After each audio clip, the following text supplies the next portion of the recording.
Alright, hi you guys, welcome back. This is for our solar plexus chakra for I do. I'm gonna do a little introduction for each video just in case. I am just taking a deeper look into the original video lesson plans of Let's Balance Your Chakra Gardens Out. If you've been following from the beginning from Wounds to Light, thank you. You don't have to go back and watch these before you watch these ones. You can if you want to, but this just takes a deeper look and I pretty much go over what I already did then. This is for self-reflection. Someone who's gone through this, a better way, a more understanding, clear way of how to process self-reflection in a new chakra, versus just, giving myself mantras and words of affirmation. I'm going to show you what someone really goes through, which is what I've been doing this whole time. I'm also going to, with each chakra, give best piece of advice, and that's going to be at the end of each one. So stay tuned. They're really short compared to my other ones.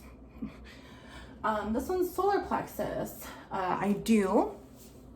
And this is really just who we are. It creates our personality, our free will, our identity, our ego, whether it's negative or positive, our self-worth, free will. The color base is off of yellow, the sun. It's below the chest. It pretty much helps you determine, what's your purpose. If you're in the upright, what's my purpose? Because it helps you determine exactly who you are, who you don't want to be, who you've been, who you are now, and who you are becoming, right? It's also known as the energy powerhouse, the city of jewels. And I could only imagine what this would look like if we could really see this, energetically through God's eyes, all those Star of Davids. Just imagine. It probably does look like the city of jewels. How beautiful. Some blockage symptoms are nausea, bloating, heartburn. Oh, I totally just have the Pepto-Bismol songs that go through my head. Nausea, heartburn, indigestion, upset stomach, diarrhea. Pretty much goes down for it, because anatomically that spiritual energy, it's really just upsetting all of your organs, because below your chest is mainly your powerhouse for everything else, right? It has eating issues, loss of appetite, more stomach traffic that I explained to you about, I feel. Liver problems. I want to say spleen is on here too, maybe I forgot it. There's that diarrhea and vomiting again, insomnia. But going back to these blockage symptoms too, you can't help but feel helplessness and fear, nervousness, and the need for control, which is really your ego. But when you have that need for control, you get to control your emotions. And so it's really scary when you let go. I put over here, and we'll get to this in just a minute, but do I let go and let God? And that's basically what this all really is it's just, I've been in control my whole life. Anybody's been in their control their whole life before spiritual ego death and spiritual ascension. But now when you realize, well, shit, I haven't really been in control my whole life. Sure, I have free will. Sure, I'm a human. Sure, I have my own identity. Sure, I have my own ego.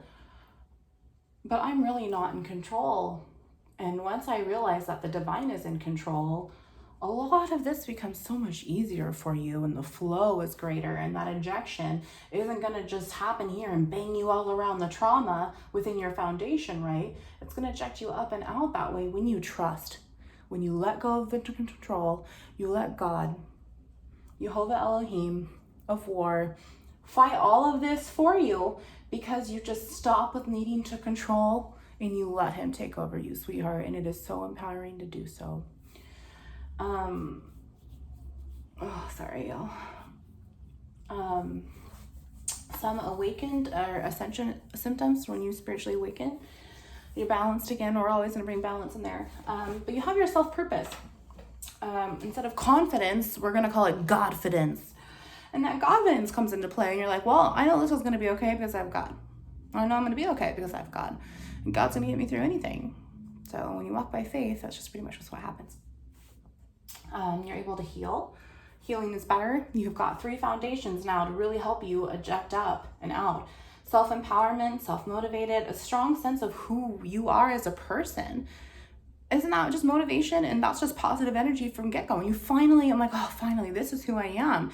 Finally, it's just so good to like, okay, I'm not just a body on earth roaming around until I figure out what the hell I'm supposed to do and get a soul, right? This also brings good acceptance of others and, you know, clear and concise judgment. Overactive chakra is the need to power those others. Those egos come into play. They're power hungry and totally sounds like a narcissist, huh? They're bossy. There's no filter. They're stubborn, critical, self-centered. They always need to be right. They're just a jerk. And they compete. They feel like everything's a competition, whether it's with themselves or with another person. You know, it's just, I think of times where I've kind of been this person, but I can think of more times when people have treated me like that. And to treat others like that, it's not good, you guys. It's shameful. So please, if you, oh shit, this is that person, walk away. You're there, you know, especially a narc. A narc is so self-centered and self-absorbed. They're never gonna, the water that you feed them is never gonna fill them up. Once it drains, it's still gonna turn into their water, not yours. See how that works? When your feelings come into someone else's sponge, it's now theirs, and they're gonna take it and treat it how they want to because they are in charge of their own behaviors. You can continue to water them all you want, but if there's not one fucking hole in that soul of a sponge to accept it and take your water, why water it continually? Why water the rock when it ain't gonna do anything? Sure, it might cause a little friction over time, but you're still gonna be sliding right off because there's no way for them to absorb. There's no way for them to take your positive energy for what it's worth. So stop giving it out and focus on yourself, okay? So I made this little note over here because right now all we have is this present hour. Sure, we had yesterday. Hopefully we have tomorrow, but right now, you know, within prophecy even, we only just have that 1 hour. And so right now you just have to think about your past. Okay, I did this. Right now, I do this. In the future, I am planning to do this. I am planning to do. I did this. I am doing this, and I am planning to do. So that's why it's all a continual practice of whatever chakra you're working on. But what is it? Your past, present, future goals for each self-healing situation is, okay, I did this. Now I am doing this, and I'm going to continue doing this. I did not accept myself. Now I'm accepting myself. And now I'm going to be healing myself for others and the planet. So some of those deep self-reflection thoughts that hopefully will help you. Take notes if you want. If not, I've taken a picture and I'll post it as well. Do I do things with integrity? You know, is God going to be proud of me because he can see what I'm doing and see that my integrity is on you know, spot on the way he expects it to? Do I protect my energy? My energy. Don't even think about protecting theirs because I already told you in the last video they don't give a shit. That's why you're here. Protect your own energy at all costs. And who do I care more about? Myself or them? Duh. Obviously ourselves, right? Yeah. Do I have a clear conscience? Because y'all, you know what it feels like to have a guilty conscience, right? It's heavy. That energy is polarizing wrong, and it's just sucking you down, creating more low serotonin to get you to that anxiety, depressive state, to cause more issues, to cause you from blocking that healing that you need to do. Do I know the truth in any situation? Do I know the truth? If you don't, then why play the game anymore? The truth's probably just going to hurt you regardless. But do I know the truth? No. Well, then what is the truth? What is the truth that you absolutely know? No, I don't know the truth about why this person did this to me, but I know the truth that they're a fucking asshole and I don't want to be around them. They suck my energy. They're not deserving of me to begin with. You know, we have to look at it as we're mastering the emotions. We look at it from a third person omniscient view as if it were God. You know, it's just like when your girlfriend comes to you and be like, oh, my baby cheated on me, but I'm still going to love him because he loves me. No, girl, he fucking do not. If he loved you, he would have never done that in the first place. But we see that. She doesn't, right? we have to look at it from an outside viewpoint at all times. When you are learning to master the emotions, when you are taking the goggles off of your virtual reality, the biggest advice of that I can give you is to look at it from all angles. To look at it as if you were an outside person, because that will absolutely help you. It'll help you. Please just count on your spirits, count on your ancestors, count on the divine Jehovah Elohim. Okay, count on yourself. Do I have to be hard on myself? Do I have to be hard on myself? No. Just because my mom was? No. Just because an ex of mine was? No. Just because my sister is? No. Just because my coworker or my friend or someone who I think loves me or, it doesn't matter. Do I have to be hard on myself and do I have to be hard on others? No. If you feel like you have to be hard on yourself, then that's another opportunity. It's another sign that you need to take on an area of what to heal, right? And I want that for you. Do I understand the wheel of karma and its spiritual consequences? Do you? I don't think you do. Do I? I think so, but no one really knows until their lampstand doesn't hold our soul anymore. But at that point, it's too late, right? Too little, too late. What are we supposed to do? I can't come back and tell you, hey, do this because this is what's going to happen. 11:11. Do this because this is what's going to happen. I just have to trust and know that the moves that I'm making are making Jehovah proud and that my spiritual consequences will be positive, not negative. Because that wheel of karma is going to bite me either way. Do I want it to bite me sour or do I want it to bite me sweet? It depends, I guess, if you're a sweet or savory person. But either way, you always want it to be positive, don't you? You can't even face judgment now as a narc. What makes you think you're going to be able to face God as a narc? Because you're not. He's going to know exactly because he already knows now. Do I let go and let God? Let go and let God. Do I walk by faith? Does the light guide me or does it guide my ego? Am I in a rush or is my ego in a rush? Is the light guiding my heart or is it guiding the shield around it of burdens and shadows? And usually the darkness, it runs away from the light. So, what's really guiding you here?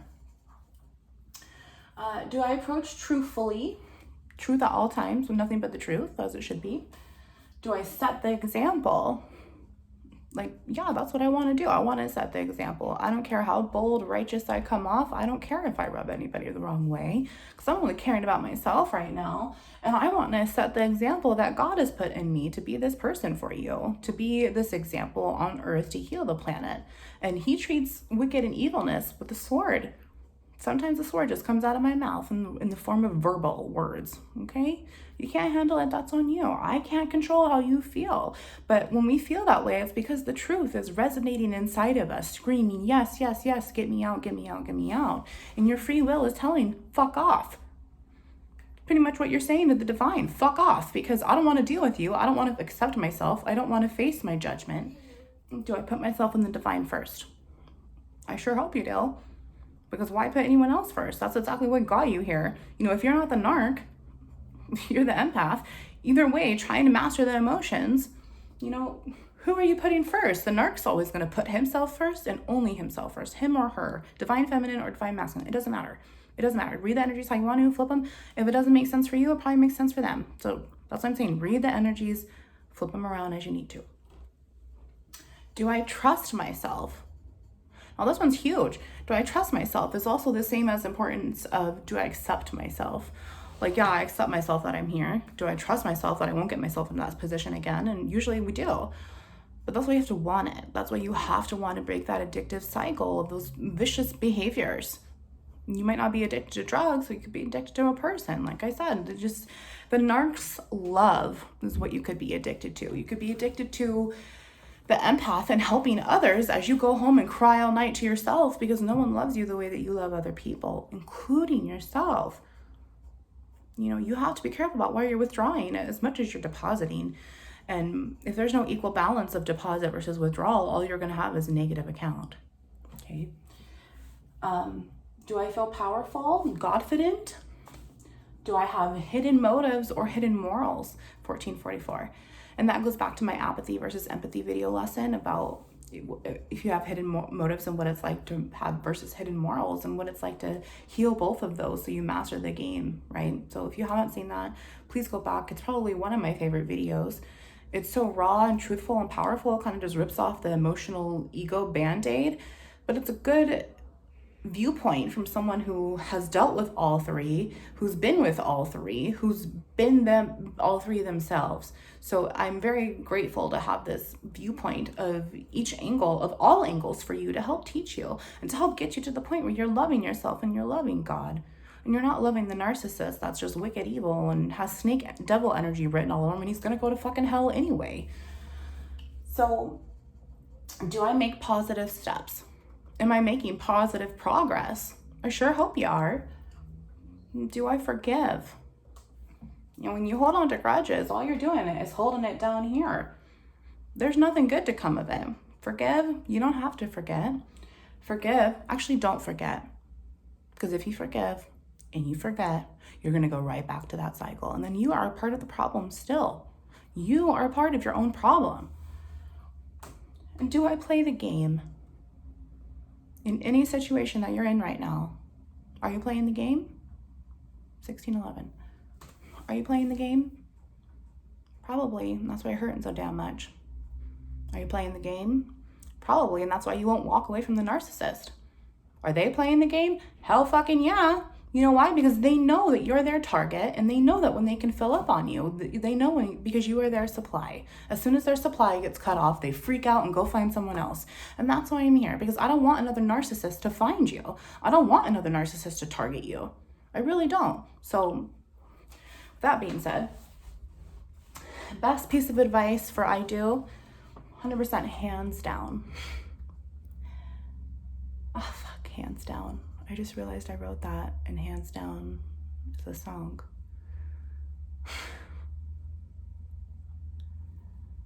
Hands down by Dashboard. This is one of my Twin Flame songs. It's like the song. Oh, God, you guys, I don't like how my stomach. Okay, so am I doing things with integrity right now because of how I feel? I mean, I just wrote that down and I all of a sudden got triggered.